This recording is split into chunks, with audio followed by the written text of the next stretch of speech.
Students हम लोग start कर रहे हैं अपना लेक्चर नंबर 7 और ये है चैप्टर 5 का लास्ट टॉपिक है जो कि है मियोसिस और माइटोसिस का कंपैरिजन। मियोसिस और माइटोसिस की सारी फेजेस को डिटेल में आपने स्टडी किया, उन दोनों की सिग्निफिकेंस को स्टडी किया, मियोसिस और माइटोसिस में होने वाले एरर्स को स्टडी किया। तो इस सारे प्रोसेस को स्टडी करने के बाद, चैप्टर में डिटेल स्टडी करने के बाद, आई थिंक मियोसिस और माइटोसिस का कंपैरिजन तो आप बहुत इजीली कर सकते हैं। तो फिर भी हम इसको डिटेल में एक दफ़ा स्टडी कर लेते हैं। सबसे फर्स्ट कंपैरिजन तो हम करेंगे इनके नंबर ऑफ सेल्स का, जो कि आपने इसकी डेफिनेशन में भी देखा कि माइटोसिस एक ऐसी सेल की डिवीजन है जिसमें एक पेरेंटल सेल डिवाइड होता है और अपने जैसे एग्जैक्टली सेम दो डॉटर सेल्स बना देता है। जैसा कि आप देख सकते हैं इस एनिमेशन में कि जैसा पेरेंटल सेल था वैसे ही दो डॉटर सेल्स आपके पास बन गए। यहाँ पर डिफरेंट कलर्स जो हैं वो उन ऑर्गेनिजम्स के डिफरेंसेस को दिखाने के लिए यूज हो रहे हैं। अगर आप मियोसिस में देखें तो मियोसिस में हमने ये कहा था कि एक पेरेंटल सेल जो है वो 4 डॉटर सेल्स बनाता है और वो जो 4 डॉटर सेल्स हैं वो हैप्लॉइड होते हैं। तो हैप्लॉइड और डिप्लॉइड का कांसेप्ट भी यहाँ पे क्लियर हो रहा है। वो हम हैप्लॉइड और डिप्लॉइड कहते हैं on the basis of their number of chromosomes. अगर माइटोसिस की बात करें, लेट्स सपोज एक सेल है जिसमें 46 क्रोमोसोम है और वो माइटोटिक डिवीजन से डिवाइड हुआ, उसके बाद उससे दो डॉटर सेल बने, तो उन दोनों डॉटर सेल्स में भी क्रोमोसोम का नंबर 46 ही रहेगा। इसका मतलब है कि क्रोमोसोम का नंबर सेम रहा, कंप्लीट सेट ऑफ क्रोमोसोम है, इसे हमने माइटोसिस कह दिया। जबकि ऐसी सेल की डिवीजन जिसमें एक पेरेंटल सेल डिवाइड हो रहा है और वो दो डिविजन्स के बाद 4 डॉटर सेल्स बनाता है, वो डॉटर सेल्स हैप्लॉइड है। हैप्लॉइड होने का मतलब क्या है? नंबर ऑफ क्रोमोसोम पर डिपेंड कर रहा है। पेरेंटल सेल में अगर आप देखें तो 46 क्रोमोसोम से मियोसिस के बाद वो हाफ रह गया, 23 हो गए। तो जब क्रोमोसोम का नंबर रिड्यूस होकर हाफ रह जाएगा उस डिवीजन को हम मियोसिस कहेंगे। जब क्रोमोसोम का नंबर सेम रहेगा as that of parent cell तो उसे माइटोसिस कहेंगे। दूसरी चीज डिफरेंस जो है इनके नंबर ऑफ डॉटर सेल्स में भी है। माइटोसिस में 2 डॉटर सेल्स बनते हैं और मियोसिस में 4 डॉटर सेल्स बन रहे हैं। तो इतना तो आपका डिफरेंस कंपेयर कर लिया होगा आपने। उसके बाद अब मूव करते हैं इनकी फेजेस की तरफ। बुक पर ये टॉपिक आपको दिया हुआ है, पेज नंबर आई गेस ये पेज नंबर है 101। इसमें पूरा टेबल बना हुआ है माइटोसिस और मियोसिस की फेजेस को कंपेयर करते हुए। फेजेस के साथ साथ कुछ एक्स्ट्रा पॉइंट्स आपने डाल देने हैं, जैसे कि माइटोसिस और मियोसिस की डेफिनेशन का पॉइंट पहले आएगा, उनके डॉटर सेल्स का नंबर आप बताओगे और वो हैप्लॉइड है या डिप्लॉइड है ये बताओगे। उसके साथ साथ अकरेंस आएगी कि माइटोसिस कौन से सेल्स में होती है और मियोसिस कौन से सेल्स में होती है। तो ये भी आपको अच्छे से क्लियर है, माइटोसिस जो है बॉडी के सोमेटिक सेल्स में हो रही है और मियोसिस जो है ये जर्म लाइन सेल्स में होती है। ये कंपैरिजन के पॉइंट्स वहां पर मेंशन नहीं है, आपने ये भी ऐड कर लेने हैं। उसके बाद हम फेजेस की तरफ मूव करते हैं। तो सबसे पहले अगर हम प्रो फेज को डिस्कस करें मियोसिस और माइटोसिस की, तो आपको एक इंपॉर्टेंट डिफरेंस याद होगा कि मियोसिस में क्रोमोसोम्स जो थे वो as a homologous pair act कर रहे थे। उसमें क्रोमोसोम्स की पेयरिंग हुई थी। दो एक जैसे क्रोमोसोम्स आपस में आके पेयर बना लेते हैं और उसे हम होमोलोगस क्रोमोसोम कह रहे थे। जबकि माइटोसिस में ऐसा कोई होमोलोगस क्रोमोसोम वाला अपेयरेंस नहीं थी क्रोमोसोम की। क्रोमोसोम जो थे एज अ सिंगल एंटिटी वहां पर एक्ट कर रहे थे।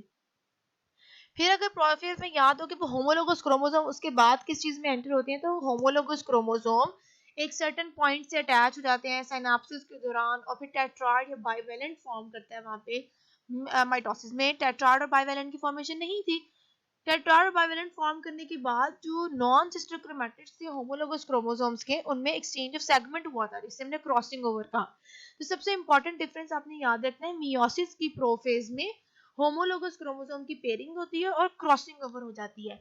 जबकि माइटोसिस में ऐसा होमोलोगस क्रोमोसोम की पेयरिंग और क्रॉसिंग ओवर वाले कोई भी फेज ऑब्जर्व नहीं होती। सिर्फ क्रोमोसोम कंडेंस होते हैं, वो न्यूक्लियर एनवेलप डिसइंटीग्रेट हो जाएगा, सेंट्रियोल पेयर होंगे, काइनेटोकोर फाइबर्स अटैच होंगे। ये सारी चेंजेस दोनों में सेम है। डिफरेंस है क्रॉसिंग ओवर का और होमोलोगस क्रोमोसोम्स का। उसके बाद मेटाफेज आप देख सकते हैं स्क्रीन पर कि आपके पास जो मियोसिस की मेटाफेज थी उसमें क्रोमोसोम सेंट्रल प्लेट पर अरेंज तो होते हैं but as a homologous pair. Central plate पर या मेटाफेज प्लेट पर होमोलोगस पेयर की फॉर्म में वो अरेंज हो जाते हैं, लेकिन मेटाफेज ऑफ माइटोसिस में सिंगल क्रोमोसोम अलाइन होंगे। आप यहाँ पर भी देख सकते हैं डायग्राम में कि माइटोसिस में सिंगल सिंगल क्रोमोसोम अलाइन हुए हैं, जबकि मियोसिस में पेयर्स की फॉर्म में वो अलाइन हुए हैं। होमोलोगस पेयर, ये होमोलोगस पेयर का वर्ड आपने जरूर यूज करना है। उसके बाद हम नेक्स्ट मूव करते हैं तो आपके पास आ जाएगी एनाफेज और टीलोफेज। एनाफेज में आपने देखा कि मियोसिस के एनाफेज में क्रोमोसोम पूरे का पूरा chromosome with exchange segment opposite poles पर मूव करता है, लेकिन माइटोसिस में क्रोमोसोम स्प्लिट हो जाता है और क्रोमैटिड्स ऑपोजिट पोल पर मूव करेंगे। तो ये भी डिफरेंस आपने याद रखना है कि एनाफेज ऑफ मियोसिस में इंडिविजुअल क्रोमोसोम पूरे का पूरा complete chromosome with two chromatids opposite poles पर मूव करेंगे by pulling of kinetochore fibres, और एनाफेज ऑफ माइटोसिस में क्रोमोसोम काइनेटोकोर की पुलिंग की वजह से सेपरेट हो जाएगा और जो क्रोमैटिड जो है वो ऑपोजिट पोल्स पर जाएंगे।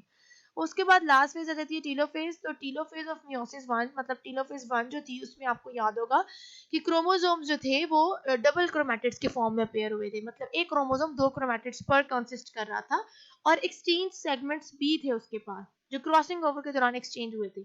लेकिन टीलोफेज ऑफ माइटोसिस में कोई एक्सचेंज सेगमेंट अपेयर नहीं होगा और क्रोमोसोम्स जो है वो as a single chromatid act करेंगे। इसके बाद अब आप इसकी डिवीजन को फॉरवर्ड करना चाहें तो आप यूं भी ऐड कर सकते हैं कि माइटोसिस में एक सिंगल फेज ही चलती है, प्रोफेज, मेटाफेज और एनाफेज, टीलोफेज की, जबकि मियोसिस दो फेजेस पर कंसिस्ट करता है, मियोसिस 1 एंड मियोसिस 2।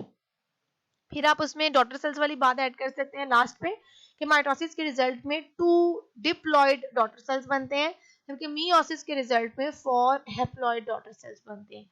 तो ये आई थिंक 3 पॉइंट्स आपको इसमें और ऐड करने पड़ेंगे इस कंपैरिजन की टेबल में, तो आपका ये टॉपिक कंप्लीट हो जाएगा। सबसे पहले स्टार्ट पे आप उसकी डेफिनेशन ऐड करेंगे, फिर बताएंगे कि mitosis occurs in somatic cell और दूसरे वाले में बताएंगे meiosis occur in germline cell.